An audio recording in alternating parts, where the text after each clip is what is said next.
ঈদে মিলাদুন নবী, অর্থাৎ যারা এগুলোকে বলে থাকে এই ঈদে মিলাদুন নবী বলতে বলা হয় রাসূল সাল্লাল্লাহু আলাইহি সাল্লামের জীবনীকে বা জন্মদিনকে। তো এই জন্মদিবস একদল পালন করে, আবার ভিন্ন দল পালন করে না। তো আসলে দেখেন এখানে দুইটা কথা, একটা সিরাতুন নবী সাল্লাল্লাহু আলাইহি সাল্লাম আর একটা মিলাদুন নবী।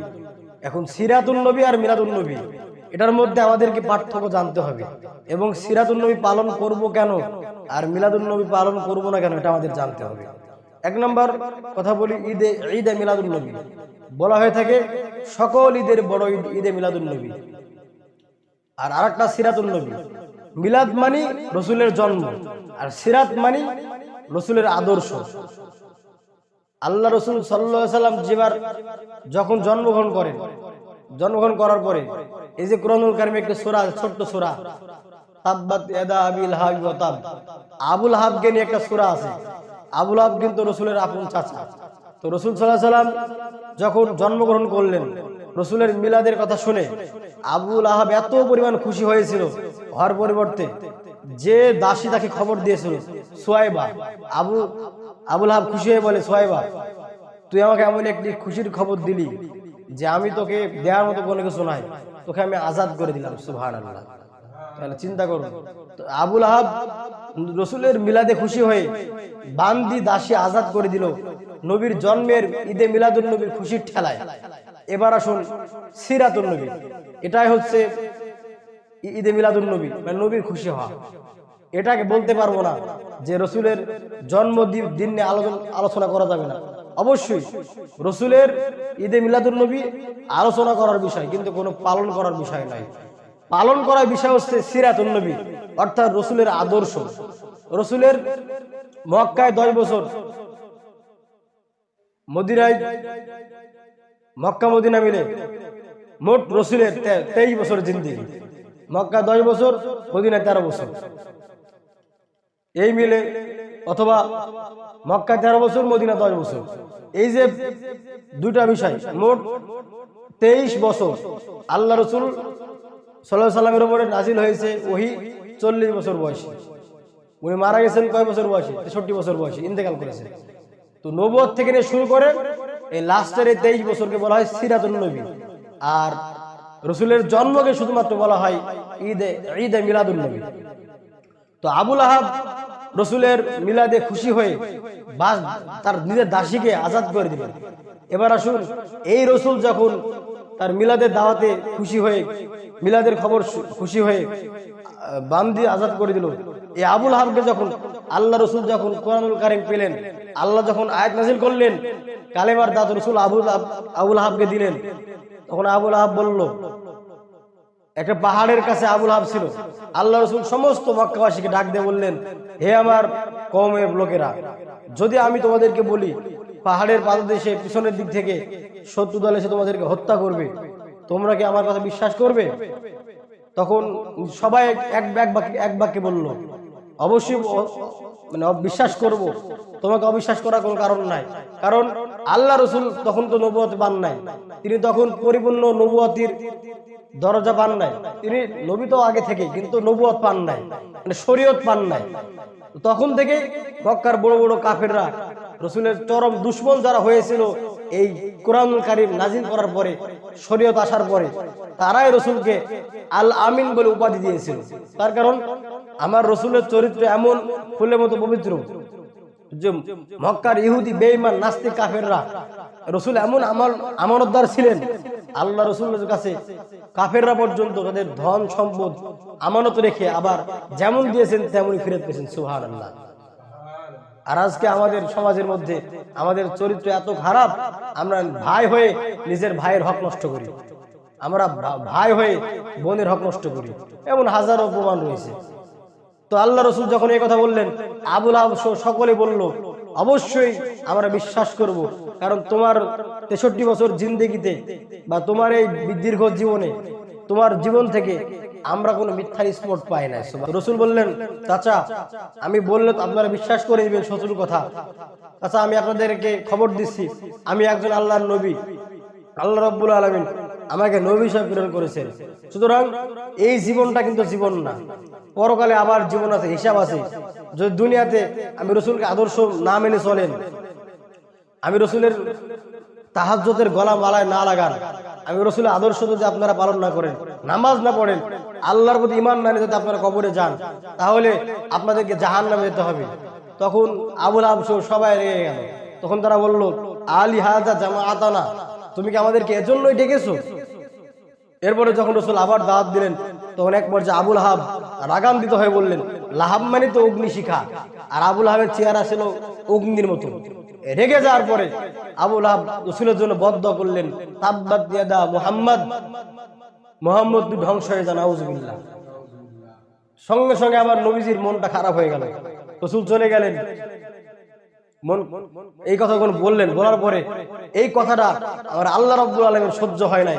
আল্লাহ রাব্বুল আলামিন সঙ্গে সঙ্গে জিবরাইলকে আয়াত দিয়ে বলেন, জিবরাইল তাড়াতাড়ি আয়াত নাযিল করে দাও, তাব্বাত ইয়াদা আবি লাহাবি ওয়া তাব। আমার নবী মুহাম্মদ ধ্বংস হবে না, আবুল আহাব ধ্বংস হবে, আবুল আহাবের দোনো হাত ধ্বংস হবে। তাব্বাত ইয়াদা আবি লাহাবি ওয়া তাব মা আগনা আনহু মালুহু ওয়া মা কাসাব। সে তার ধন সম্পদ কোনো কিছু তাকে বাঁচাতে পারবে না। তার স্ত্রী উম্মে জামিলা ধ্বংস হোক, তার দুনিয়া দোনো হাত ধ্বংস হোক, অর্থাৎ আখিরাত আর দুনিয়া। কারণ কি বলেন তো, এই আবুল আহাব কিন্তু রসুলের মিলাদে খুশি হয়ে তার বান্দিকে আজাদ করে দিয়েছিল। এই আবুল আহাবের কাছে যখন রসুলের সিরাত নিয়ে, আদর্শ নিয়ে যখন দাওয়াত দেওয়া হলো, তখন রসুলকে সে বদদোয়া করলো, তিরস্কার করলো, রসুলকে মারার জন্য কাফেররা হয়ে গেল। আজকে যারা সমাজের মধ্যে, আমি আগেই বলেছি, ঈদে মিলাদুন নবী পালন করা যাবে না। ঈদে মিলাদুন নবী একটা আলোচনার বিষয়, আর পালন করার যে বিষয়টা, এটা হচ্ছে রসুলের 40 বছরের নবুয়াতের পর থেকে শুরু করে এই মক্কায় 13 বছর, মদিনায় 10 বছর, এই 23 বছরের জিন্দেগি, এটাকে বলা হয় সিরাতুন নবী সাল্লাল্লাহু আলাইহি সাল্লাম। এই 23 বছর জিন্দেগি, এটাই অনেকের জীবনে নাই।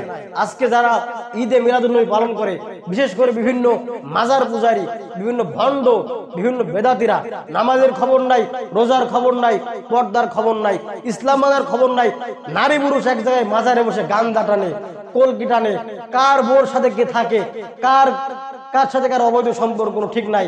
এগুলো আমার নিজের চোখে দেখা।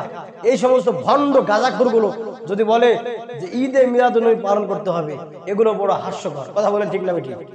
এগুলো বড় হাস্যকর দেখায়। কারণ ঈদে মিলাদুন নবী তো তার জন্যই যে সিরাতুন নবী মানে, আল্লাহ রসুলের আদর্শ যে মানে, সেই বলতে পারে যে আমি ঈদে মিলাদুন নবী পালন করার হকদার। কিন্তু আজকে সমাজের মধ্যে শাহজালাল আমিনীর মাজার সহ বড় বড় মাজারে, আমি মাজারের বিরুদ্ধে না, যিনি কবরে শুয়ে আছেন উনি হয়তো ভালো মানুষ, কিন্তু আপনি ওনার নাম নিয়ে গান বাজনা করছেন, গান্দা টানছেন, নারী পুরুষ এক জায়গায় ভণ্ডামি করতেছেন, এগুলো কোন হাদিসে, কোন কিতাবে আছে? কোথাও নাই। এজন্য আজকে আবুল আহাবের স্বভাব আর এই ভণ্ডদের স্বভাব প্রায় এক। আবুল আহাব রসুলের জন্মে খুশি হয়ে, ঈদে মিলাদুন নবীতে খুশি হয়ে বান্দি দাসী আজাদ করে দিল, কিন্তু যখনই ওই রসুল আবার রসুলের সিরাতের দাওয়াত দিলেন, আদর্শের দাওয়াত দিলেন, তখন আবুল আহাব রসুলকে গ্রহণ করেন নাই। আজকে সমাজের মধ্যে যারা এই ঈদে মিলাদুন নবী পালন করে, দেখবেন ওরা শুধুমাত্র রসুলের নাম ভাঙিয়ে এই মানুষের কাছে, সরল মনা মুসলমানের কাছে টাকা তুলে তারা খিচুড়ি ভাত, আরে ব্রয়লার আর ডেক ডেক উটের গোস্ত, হরিণের গোস্ত এগুলো খাবে। আর যখনই বলা হয় নামাজ পড়ো, তখন তারা নাই। যখনই বলা হয় হালাল হারাম মেনে চলো, তারা নাই। রোজার দিকে তারা নাই, দিন কায়েমের দিকে তারা নাই। আবার এরা বড় বড় স্লোগান দেয়, আমরা দেশের মধ্যে বিপ্লব করব, ইসলাম কায়েম করব। আরে মিয়া, তোমার 3.5 হাত বডির মধ্যে তো ইসলাম নাই, তুমি দেশের মধ্যে ইসলাম প্রতিষ্ঠা করবা কসু? এগুলো বলে আর সাধারণ মানুষকে বলে লাভ নাই, জনগণকে বলে লাভ নাই। পাবলিক আর এগুলো খায় না। জনগণ এখন জানে কারা ভণ্ড, কারা আহলে। কথা বলেন, ঠিক না বেঠিক? এজন্য ঈদে মিলাদুন নবী তারাই আমরা পালন করতে পারি। আমরা রসুলের সিরাত আদর্শ টুপি পরি, আমরা রসুলের সিরাত আদর্শ দাড়ি রেখে চলি সারা জীবন লম্বা জামা গায়ে দিই, নামাজ একক তো বাদ দেওয়ার চেষ্টা করি না, ইসলামও তো জীবন যেমন করি। আমরা বলতে পারি যে ঈদে মিলাদুন নবী বলে কিছু আছে, আমরা আলোচনা করতে পারি। আর যে সমস্ত ভণ্ড গাঁজাখোর, যাদের কোনো আমলের ঠিক নাই, 7 বেলা গান্দা টানে, এখানে চুলে জট, এখানে জট, এখানে জট, বগলে বাবা কি বড় লোম, এরম চুল, যদি বগলে এমন বড় লোম থাকে, জীবনে গোসল করে না, নামাজ পড়ে না, এ বলে আশেকের রাসূল। তাহলে ভণ্ড কেডা, বেদাতি কেডা, ভণ্ড কিডা, বাটপার কিডা? ভালো করে শুনবেন, যার টুপি নাই সে যদি বলে আমি আশেকের রাসূল, তাহলে ভণ্ড কে? যার দাড়ি নাই সে যদি গাঁজা খায় আর মাজারে বসে বসে দাবি করে আমি রাসূলের আদর্শ মেনে চলি, আমি সুন্নি, তাহলে ভণ্ড কেডা আর বাটপার কিডা? কথা বলি। এজন্য আগে রসুলের তরিকার দাঁড়িয়ে রাখবা, টুপি পরবা, রসুলের আদর্শ জীবনে যখন মানতে পারবা তারপরে নিজেকে সুন্নি দাবি করবা। যারা সুন্নত মানে এদের কোনো নামগন্ধ নাই, আর যারা ভণ্ড 24 ঘন্টা গাঁজা টানে, নামাজের খবর নাই, রোজার খবর নাই, পর্দার খবর নাই, ইসলাম বিরোধী কোরআন বিরোধী কাজ কাম করে, এগুলো বলে আল্লাহ বলে, তাহলে ভণ্ড কেডা, শয়তান কেডা? আসলে কোনোদিন শয়তান তো দেখি নাই। এই শয়তান দেখতে হলে বিভিন্ন মাজারে দেখবেন এইরকম বড় বড় জট, গাঞ্জার পট, এখানে বগলে দেখবেন লোমের গাদা, লোমের গাদা এখানে। তাহলে এখানে যদি এই অবস্থা হয়, তাহলে বাদ বাকি নিচে কি অবস্থা আল্লাহ জানে। এজন্য এই সমস্ত ভণ্ড থেকে সাবধান মুসলমান। আজকে আমাদের মুসলমান, সাধারণ সরল মনা মুসলমান, এরা মনে করে যে এই ল্যাংটা হয়ে পড়ে আছে, সব বেরিয়ে আছে, নামাজ কালাম নাই, এ মনে হয় আল্লাহর। আরে আল্লাহর যদি ওই হবে তাহলে ওর কথা হাদিসে নাই কেন? ও তো গাঞ্জা খায়, গাঞ্জা খাওয়া তো স্পষ্ট হারাম। এজন্য সিরাতুন নবী পালন করার বিষয়, যার মধ্যে রাসূলের সুন্নত নাই, সিরাত নাই, মিলাদুন নবী নিয়ে তার কথা বলার অধিকার নাই।